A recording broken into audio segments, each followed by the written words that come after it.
Myself, Pooja Sharma. This is Class 9, Economics Lesson 1, The Story of Village Palampur, brought to you by Triveni Memorial Senior Secondary School.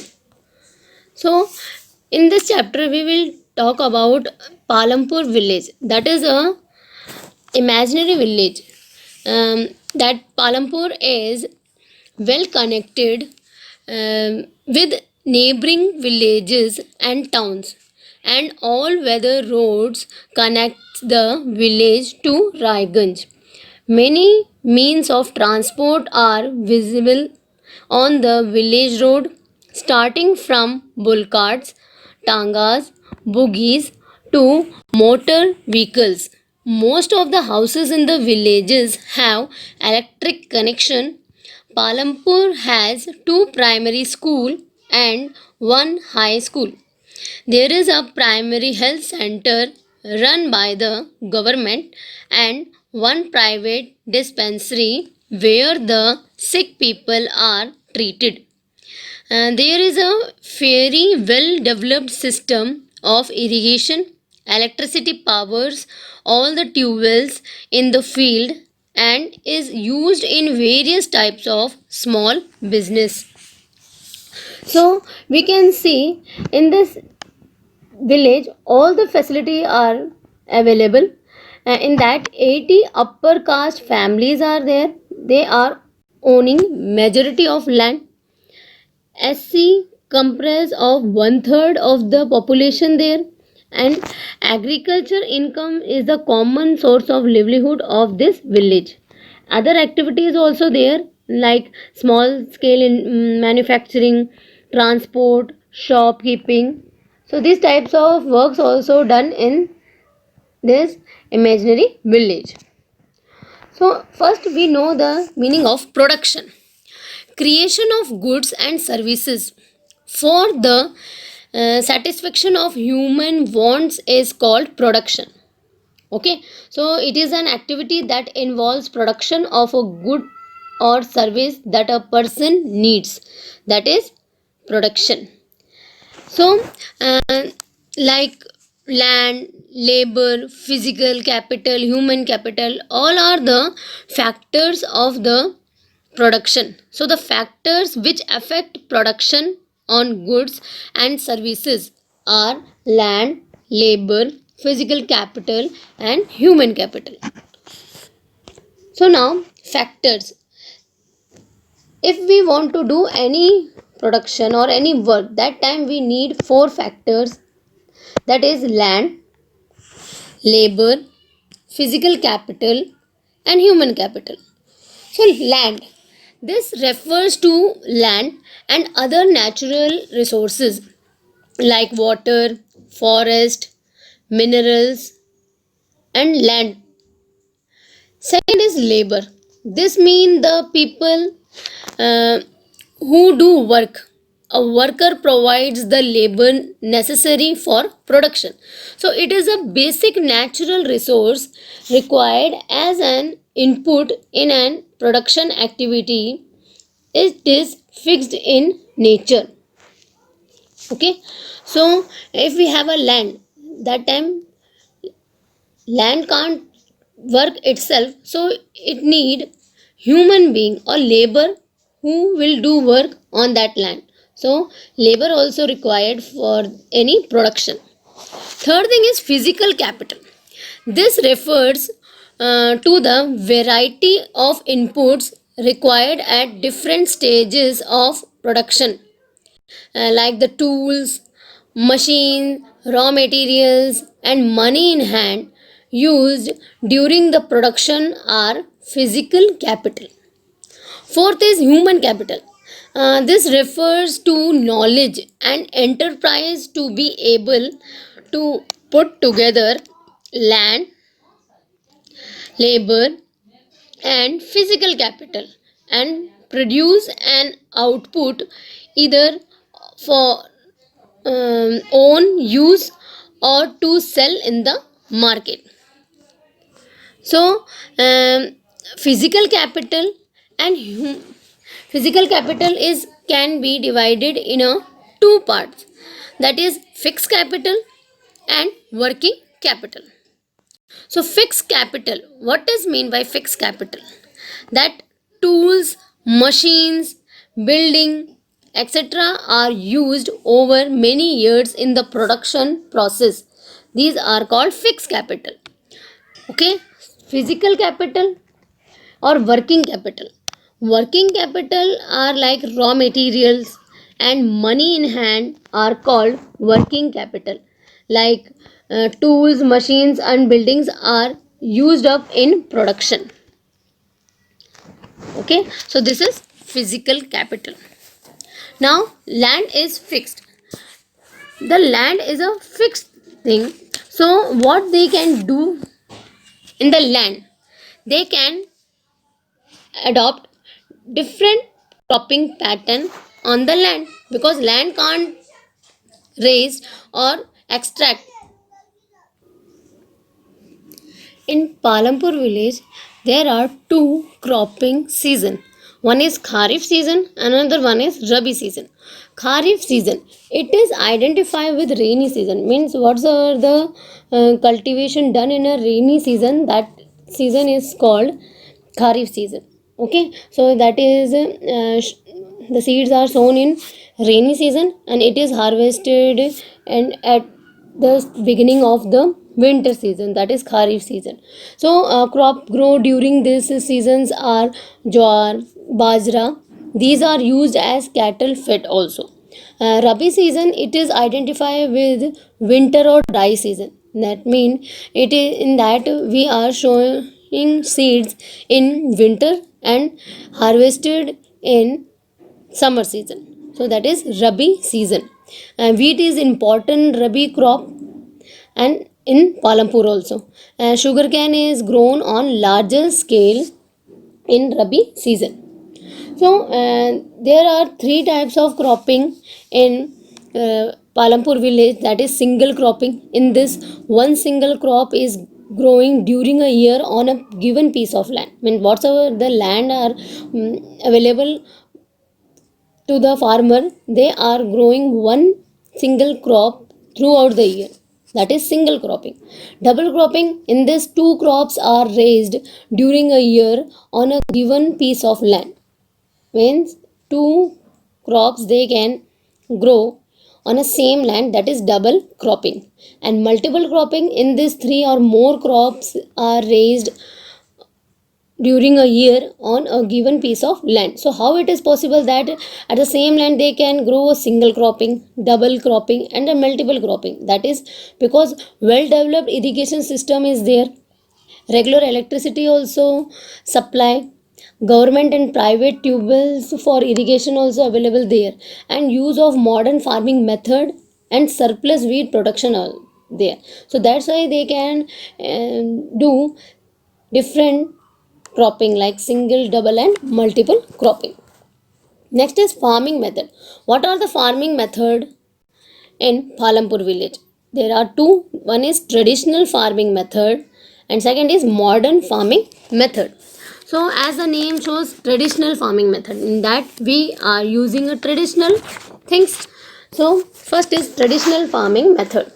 Practice which Indian farmers have been using from generation, means from the beginning we are using traditional farming method. In that we are using of pair of bullocks for ploughing the field, wooden tools and equipments, and drawing water from the wells. Organic manure provide nutrition to the soil, and we are also dependent on the natural fertility of the soil, depend on monsoon for water. So these are methods for in traditional farming. Okay, so traditional farming is the earlier process in that we are using the thing, but this is time consuming. This method uses traditional and labor intensive technology. Farmers are using cow dung and other natural resources as fertilizers. This involves traditional method of hand watering, which is time consuming also. However, they are more environmental friendly and sustainable. This involves manpower but less chemical and technological power. This result is organically grown commodities safer for humans and mother nature. So we can see these are the traditional method which we are using for cultivation. And second is modern farming method. So this includes use of electricity, machineries, other source of energy and irrigation facilities. So ploughing is done by using tractors. In that we are using high yield varieties of seeds. This is less time consuming with better result and productivity. Advanced technology, better pest control, hyv seeds, chemical fertilizers and pesticides are used. Irrigation becomes much easier with pumping sets and electric run tube wells. So it affects our environment adversely. So we can see that the productivity of land increase manifold. So uh, modern farming methods can give more production, but it affected land also. Now advantages of yield, because we are saying that now we are using hyv seeds to get more production. So what is yield? Yield is a measured as crop produced on a given piece of land during a single season. Means how much production we will get from that crop at that particular period or particular year, that is called yield. And what the methods of increasing yield, that is adoption of multiple farming. We are adopting a multiple farming and adopting a modern farming methods also. So in modern farming methods we are using the yield, so that's why our production is increased. So it helps in formation of irrigation system. It helps farmer to shift from traditional Persian's wheel to electric run tube wells.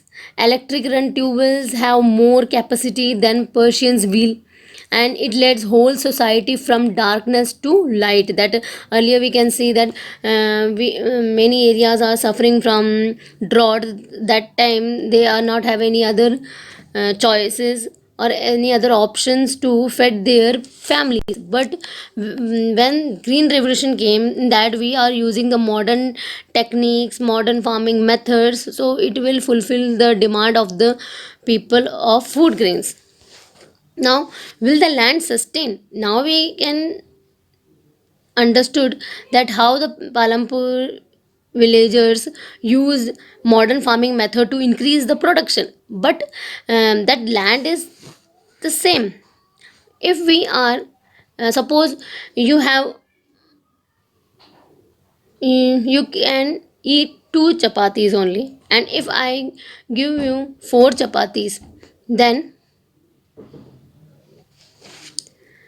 can you sustain that? No, that the same process is done for the land, because overuse of natural resources, and it will lose the soil fertility, and it also reduce the groundwater table, so land can't sustain in this way. Green revolution. Green revolution is a revolution brought about in the field of agriculture by using high yield varieties of seeds, fertilizers, irrigation, pesticides, that irrigation pesticides and insecticides, etc. in the late 1960 in the state Punjab, Haryana and western Uttar Pradesh. So in the green revolution there are advantage also, and it have disadvantage also. So let's start with the advantages. So in green revolution, high yield due to use of high varieties of seeds. In that we are using hyv seeds, high variety high yield variety seeds.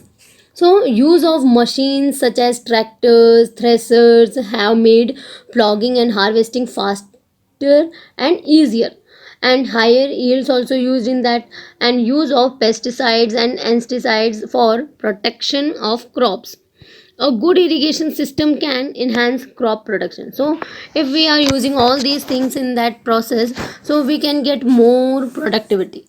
So in these are the advantages of green revolution. But what are the disadvantages? That if we are using chemical fertilizers, chemicals in land, so it will lose its soil fertility. Use of groundwater for irrigation has reduced the water table also. Once destroyed, it is very difficult to restore resources like soil fertility and groundwater. So in green revolution we are using a modern techniques and modern methods, so it will slowly reduce the soil fertility and groundwater also, and it not easy to restore again. Chemical fertilizers dissolve in the groundwater and pollute it also, and they kill the bacteria and microorganism of the water and the land also, and make the soil alkaline. So these are the disadvantages of green revolution. So land distribution, how the land is distributed in Palampur village. So that land is unequally distributed in Palampur village. One third of the people are landless. So they are doing work on the others' land. One the half of the people have small plots of land, so that is not sufficient to survive their family. And so that in Palampur about one third of 450 families are landless, and and that is on the other hand, more than half of the area of the village is covered by plots that are quite large in size. 60 families in 60 families of medium and large farmers cultivate land of more than 2 hectares. So a few of the large farmers have land extending over 10 hectares or more. So we can see unequally land is distributed in Palampur village. So who will provide labor in Palampur village? That small farmers are there. So cultivate their own land.